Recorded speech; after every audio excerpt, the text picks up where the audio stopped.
ஹைதராபாத்ல சாப்ட்வேர் கம்பெனில வேலை பார்த்துட்டு வர்றவர் தான் மோகன் ரெட்டி. இவருக்கு கடந்த சில ஆண்டுகளுக்கு முன்னதா தெலுங்கானா மாநிலம் ஜில்லல்பாடு கிராமத்தை சேர்ந்த ராதான்ற பெண் கூட திருமணம் நடந்துச்சு. திருமணம் முடிஞ்ச கையோட தம்பதிகள் இருவருமே ஹைதராபாத்ல தான் வாழ்ந்துட்டு வந்தாங்க. அதன் பிறகு இந்த தம்பதிகளுக்கு அடுத்தடுத்து அழகான ஆண் குழந்தைகளும் பிறந்திருக்கு. அப்படி குழந்தைகள் பிறந்த கொஞ்ச நாட்கள்லயே ராதா தன்னுடைய பள்ளி நண்பரான நபர் கூட சேர்ந்து ஹைதராபாத்லயே பார்ட்னர்ஷிப்ல ஒரு தொழில் தொடங்கி இருக்காங்க.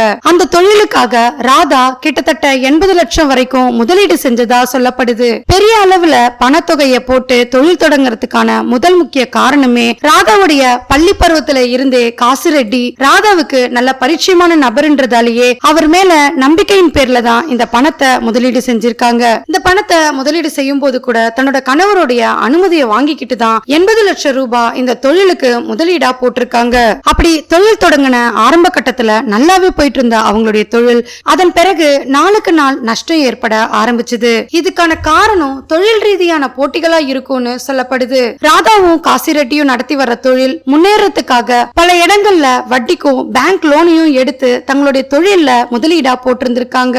ஆனாலும் அவங்களுடைய தொழில்ல எந்த ஒரு முன்னேற்றமும் கிடைக்காததால அவங்க செய்துட்டு வந்த தொழிலையே நிப்பாட்டிடுறாங்க. அப்படி நிறுத்தும் போது 1.25 கோடி கடன் இருந்ததா சொல்லப்படுது. இந்த கடன் பாக்கிய கொடுக்க வேண்டிய நபர்கள் கிட்ட இருந்து பல பிரச்சனைகளை ராதாவும் காசிரெட்டியும் எதிர்கொண்டுட்டே வந்தாங்க. பேங்க் லோனும் கட்டாததால பேங்க் சைட்ல இருந்தும் நிறைய பிரச்சனைகளை சந்திச்சுட்டு வந்தாங்க. ஒரு கட்டத்துக்கு மேல அவங்களால சமாளிக்கவே முடியாதுன்ற சூழல்ல நீதிமன்றம் வரைக்கும் போயிருக்காங்க. அப்படி நீதிமன்றத்துக்கு போனவங்க ஐபி வாங்கியிருக்காங்க. அதாவது தொழில நஷ்டம் ஏற்பட்டு திவாலாகிட்டதா மஞ்சள் நோட்டீஸ் வாங்கியிருக்காங்க. அதன் பிறகு ராதா தன்னோட கணவர் கூட சேர்ந்து காசிரெட்டி கிட்ட தனக்கு தர வேண்டிய பணத்தையாவது கொடுக்கும்படி கேட்டிருந்திருக்காங்க.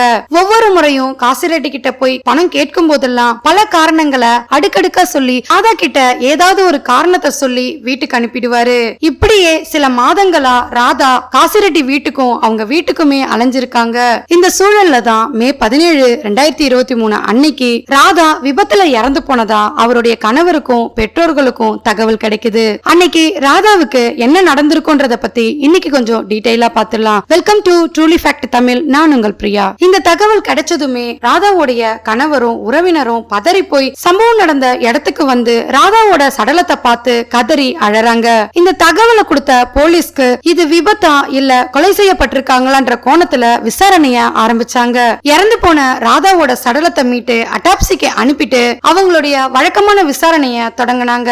ஹைதராபாத்ல கணவர் கூட வாழ்ந்துட்டு இருக்க ராதா அவங்களுடைய சொந்த கிராமத்துக்கு வர்ற ஹைவேஸ் ரோட்ல இறந்து கிடந்தது போலீஸ்க்கு சந்தேகத்தை ஏற்படுத்துச்சு. இதனால உறவினர்கள் கிட்டையும் ராதாவோட கணவரான மோகன் ரெட்டி கிட்டையுமே விசாரணை நடத்தினாங்க. அப்படி விசாரணை நடத்தும் போது எல்லாராலையும் சொல்லப்பட்ட நபர் காசிரெட்டி. காசிரெட்டி கிட்ட 80 லட்சம் ரூபாய் தன்னோட மனைவி தொழிலுக்காக முதலீடு செஞ்சதா போலீஸோட விசாரணையில மோகன் ரெட்டி சொல்லியிருக்காரு. ஆனா தொழில நஷ்டம் ஏற்பட்டதால தன்னோட மனைவிக்கு 80 லட்சம் ரூபாய் இழப்பு ஏற்பட்டதா சொல்லியிருக்காரு. இதன் காரணமா பல நபர்கள் கிட்ட தன்னோட மனைவிக்கு பிரச்சனைகள் இருந்து வந்ததா மோகன் ரெட்டி போலீஸோட விசாரணையில சொல்லியிருக்காரு. அதே நேரத்துல ராதாவோட பெற்றோர் காசிரெட்டியால தான் தன்னோட மகளுக்கு விபரீதம் ஏற்பட்டிருக்கலான்னு ஒரு கம்ப்ளைண்டும் கொடுக்கறாங்க.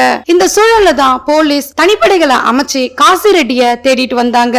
மறுபுறம் அட்டாப்சிக்கு அனுப்பின ராதாவோட சடலம் அவங்களுடைய பெற்றோர்கள் கைக்கு கிடைச்சது. அவங்களுடைய சொந்த கிராமத்திலேயே அவங்களுடைய உடல் நல்லடக்கம் செய்யப்பட்டதா சொல்லப்படுது. இந்த சூழல்ல தான் போலீஸ் அவங்களுடைய தீவிர விசாரணைய ஆரம்பிச்சாங்க. ஹைதராபாத்ல கணவர் கூட வாழ்ந்துட்டு வந்த ராதா தன்னோட சொந்த கிராமத்துக்கு குடும்பத்தோட திருவிழாவுக்கு வந்திருக்காங்க. அப்படி வந்தவங்க தன்னுடைய அம்மா அப்பா வீட்டுல தான் தங்கி இருந்திருக்காங்க. இந்த சூழல்ல தான் மே 17ஆம் தேதி அன்னைக்கு சாயங்காலம் காசிரெட்டியோட மொபைல்ல இருந்து ராதாவுக்கு ஒரு மெசேஜ் வந்திருக்கு. அவங்களுடைய சொந்த கிராமத்துல இருக்கிற பக்கத்துல இருக்கிற பஸ் ஸ்டாண்டுக்கு வரும்படி காசிரெட்டி மொபைல்ல இருந்து ஒரு மெசேஜ் ராதாவுக்கு வந்திருக்கு. அந்த மெசேஜ படிச்சுட்டு ராதா அதுக்கு எந்த ஒரு பதிலுமே கொடுக்கல. ஆனா அதன் பிறகும் 2-3 மெசேஜ் காசிரெட்டியோட மொபைல் நம்பர்ல இருந்து ராதாவுக்கு வந்திருக்கு. அப்படி பேருந்து நிலையத்துக்கு வந்து தான் கொடுக்க வேண்டிய பண பாக்கிய வாங்கிக்க சொல்லி அந்த மெசேஜ்ல குறிப்பிட்டிருந்திருக்கு. இந்த மெசேஜ பார்த்த ராதா தன்னோட அப்பா கிட்ட குழந்தைகளை பாத்துக்க சொல்லிட்டு பஸ் ஸ்டாண்டுக்கு வராங்க. இதன் பிறகுதான் ராதா ஹைவேஸ் ரோட்ல இறந்து போயிட்டதா போலீஸ்க்கு தகவல் கிடைக்குது. இது வரைக்குமே விசாரணை நடத்தி வந்த போலீஸ்க்கு ராதாவுடைய மொபைல் நம்பருக்கு வந்த நம்பரை ட்ராக் பண்றாங்க. அப்படி ட்ராக் பண்ணும்போது அந்த ஊருக்கு பக்கத்து ஊர்ல இருக்கிற ஒரு கரும்பு வியாபாரியோடைய மொபைல் மொபைல் நம்பர்ன்றது போலீஸ்க்கு தெரிய வருது. அந்த கரும்பு வியாபாரி கிட்ட விசாரணை நடத்தின போலீஸ்க்கு அவருடைய மொபைல் நம்பர் தொலைஞ்சு போயிட்டதா தகவல் சொல்றாரு. அப்படி மொபைல் தொலைஞ்சு போனதா சொன்ன அன்னைக்கு கரும்பு ஜூஸ் குடிக்கிறதுக்காக வந்த நபர்களுடைய அங்க அடையாளங்களை கேட்டிருக்காங்க. அது மட்டும் இல்லாம அங்க இருக்கிற சில சிசிடிவி ஃபுட்டேஜையும் கலெக்ட் பண்ணிருக்காங்க. அப்படி கலெக்ட் பண்ண ஃபுட்டேஜ ஆய்வு பண்ணும்போதுதான் மொபைல் போன் தொலைஞ்சதா சொன்ன அன்னைக்கு மோகன் ரெட்டியும் அந்த கடைக்கு வந்ததா தெரிய வந்திருக்கு. அதன் பிறகு சம்பவம் நடந்த அன்னைக்கு பஸ் ஸ்டாண்டுக்கு போன ராதாவோடைய மொபைல் டவரும் மோகன் ரெட்டியோட மொபைல் டவரும் கரும்பு வியாபாரி கிட்ட இருந்து திருடப்பட்ட மொபைல் டவரும் ஒரே இடத்துல இருக்கிறது போலீஸ் கண்டுபிடிச்சாங்க. இந்த ஆதாரங்களை சேகரிச்சதுக்கு பிறகு மோகன் ரெட்டியை கூப்பிட்டு விசாரணை நடத்தினாங்க. ஆரம்பத்துல இந்த கொலைக்கும் தனக்கும் எந்த ஒரு சம்மதமும் இல்லைன்னு சொல்லிட்டு வந்தவரு ஆதாரங்களை காட்டினதுமே போலீஸோட விசாரணையில தன்னோட மனைவிய கொலை செஞ்சது தான் ஒத்துக்கிறாரு. இத கேட்ட ராதாவோட பெற்றோர்களும் உறவினர்களும் அதிர்ச்சி அடைறாங்க. போலீஸ் கிட்ட அவர் கொடுத்த வாக்குமூலத்துல கரும்பு வியாபாரியோட மொபைல் நம்பரை பயன்படுத்தி காசி ரெட்டி பேசுறதா தான் மனைவி கிட்ட மெசேஜ் அனுப்புனது தான் சொல்லியிருக்காரு. ஏன்னா காசி ரெட்டிக்கும் தன்னோட மனைவிக்கும் திருமணம் தாண்டிய ஒரு உறவு இருக்குமோன்ற சந்தேகத்தினால தான் இந்த மெசேஜ செய்ததா சொல்லியிருக்காரு. ராதாக்கு காசி ரெட்டி பள்ளி நண்பர்ன்றதால 80 லட்சம் ரூபாய் அவரை நம்பி தொழில முதலீடா செய்திருக்காங்க. ஆனா தொழில் நஷ்டமாகி பண இழப்பு ஏற்பட்டதுக்கு பிறகு தனக்கும் தன்னோட மனைவிக்கும் பல பிரச்சனைகளும் சண்டைகளும் வந்ததா சொல்லியிருக்காரு. அதோட தன்னோட மனைவிக்கும் காசி ரெட்டிக்கும் திருமணத்தை தாண்டிய உறவு இருந்திருக்குமோன்ற சந்தேகம் தனக்கு ஏற்பட்டதா சொல்லியிருக்காரு. இதன் காரணமாவே தான் கூட ஹைதராபாத்ல இருந்துட்டு வந்த மனைவி சொந்த ஊருக்கு திருவிழாவுக்கு போறதா சொல்லியிருந்தாங்க. இந்த நேரத்தை தான் பயன்படுத்திக்கிட்டு கரும்பு வியாபாரி கிட்ட இருந்து திருடப்பட்ட மொபைல் நம்பரை வச்சு காசி ரெட்டி போல தான் மெசேஜ் அனுப்பி வந்ததா சொல்லியிருக்காரு. அந்த மெசேஜுக்கு ஆரம்பத்துல பதில் சொல்லாம இருந்த ராதா தான் பணம் கொடுக்கறதா சொல்லி தான் பஸ் ஸ்டாண்டுக்கு வர வச்சதா சொல்லியிருக்காரு. தன்னோட நண்பர் பணம் கொடுத்துருவாருன்ற நம்பிக்கையில பஸ் ஸ்டாண்டுக்கு வந்த ராதாவை அதே நேரத்துல மோகன் ரெட்டியும் ஒரு வாடகைக்காரை எடுத்துட்டு வந்து அதே பஸ் ஸ்டாண்ட்ல ராதாவை சந்திச்சிருக்காரு. அப்படி சந்திச்சதுமே ராதா கணவரை பார்த்த அதிர்ச்சியில அவர் கூடவே கார்ல ஏறி போறாங்க. இந்த சம்பவங்கள் எல்லாமே பஸ் ஸ்டாண்ட்ல இருக்கிற சிசிடிவி ஃபுட்டேஜ்ல பதிவாகி இருக்கிறதா போலீஸ் தெரிவிச்சிருக்காங்க. சம்பவம் நடந்த அன்னைக்கு ராதா பஸ் ஸ்டாண்டுக்கு பக்கத்துல ஷாப்பிங்க முடிச்சிட்டு தான் தன்னுடைய கணவர் கூட கார்ல ஏறி போறது பதிவாயிருக்கு. கிட்டத்தட்ட இரவு 7 மணி வரைக்குமே சிசிடிவி ஃபுட்டேஜ்ல ராதா பதிவாகி இருந்ததா தெரிவிச்சிருந்தாங்க.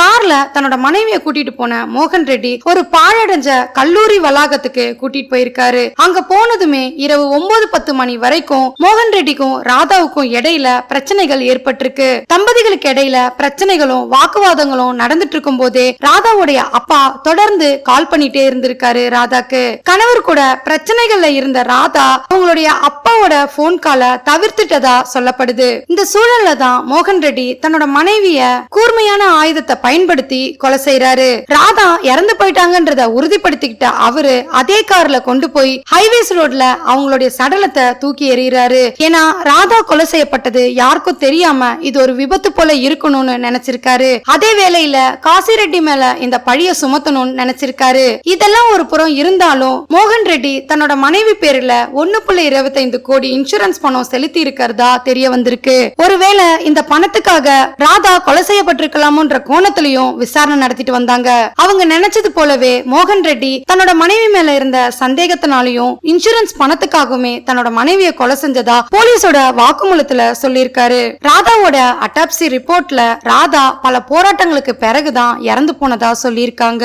அவங்கள கூர்மையான ஆயுதத்தால தாக்குனதோட கற்களாலையும் அவங்க தாக்கப்பட்டிருக்கிறதா சொல்லியிருக்காங்க. கை கால் மற்றும் மார்பு பகுதிகள்ல சிகரெட் துண்டுகளால வச்ச நெருப்பு தடயங்கள் இருந்ததும் பிரேத பரிசோதனை அறிக்கையில சொல்லியிருக்காங்க. ராதா இறந்து போறதுக்கு முன்னதா பல போராட்டங்களையும் கொடுமைகளையும் அனுபவிச்சு இறந்திருக்கிறதா போலீஸ் தகவல்ல வெளியாயிருக்கு. ராதா தொழில நஷ்டம் அடைஞ்சு கிட்டத்தட்ட 4 வருடங்களுக்கு பிறகு தனக்கு பணம் கிடைச்சிரும்ன்ற நம்பிக்கையில தான் பஸ் ஸ்டாண்டுக்கு போயிருக்காங்க. ஆனா மோகன் ரெட்டியோட சந்தேகத்தினாலேயே ராதாவோட உயிரே பலி வாங்கிடுச்சு. ராதா இறப்புக்கு முன்னதா தன்னோட கணவர் கிட்ட அடிக்கடி சண்டைகள் ஏற்படுறதால தன்னுடைய அப்பா அம்மா கிட்டையும் உறவினர்கள் கிட்டையும் கிட்டத்தட்ட 25 லட்சத்துக்கும் மேல தன்னோட கணவருக்கு கொடுத்திருக்காங்கன்றது போலீஸோட விசாரணையில தெரிய வந்திருக்கு. ராதாவோட உறவினரும் குடும்பத்தினரும் ராதாவோட கொலைக்கு ஜஸ்டிஸ் வேணும்னு கேட்டிருக்காங்க. அதே நேரத்துல குற்றவாளிக்கு அதிகப்படியான தண்டனை கிடைக்கிறதுக்கு கோரிக்கை எழுப்பியிருக்காங்க. சந்தேகத்தினாலையும் இன்சூரன்ஸ் பணத்துக்காகவும் தன்னுடைய சொந்த மனைவியவே கொலையை செஞ்சுட்டு அவங்களுடைய நல்லடக்கத்துல நல்லவர் போல நாடகம் ஆடினதா போலீஸ் போலீஸோட விசாரணையில தெரிய வந்திருக்கு. இந்த மாதிரியான சில ஆண்களுக்கு இந்த உலகத்துல முற்றுப்புள்ளியே இல்லாம தான் இருந்துட்டு வருது. அதுக்கு சாட்சியா இந்த வழக்கு ஒரு எடுத்துக்காட்டா இருக்குன்னு கூட சொல்லலாம். இந்த வழக்க பத்தின உங்களுடைய கருத்தை மறக்காம கமெண்ட்ல சொல்லுங்க. லைக் பண்ணுங்க, ஷேர் பண்ணுங்க. மறுபடியும் வேற ஒரு கேஸோட உங்களை சந்திக்கிறேன். தேங்க்யூ.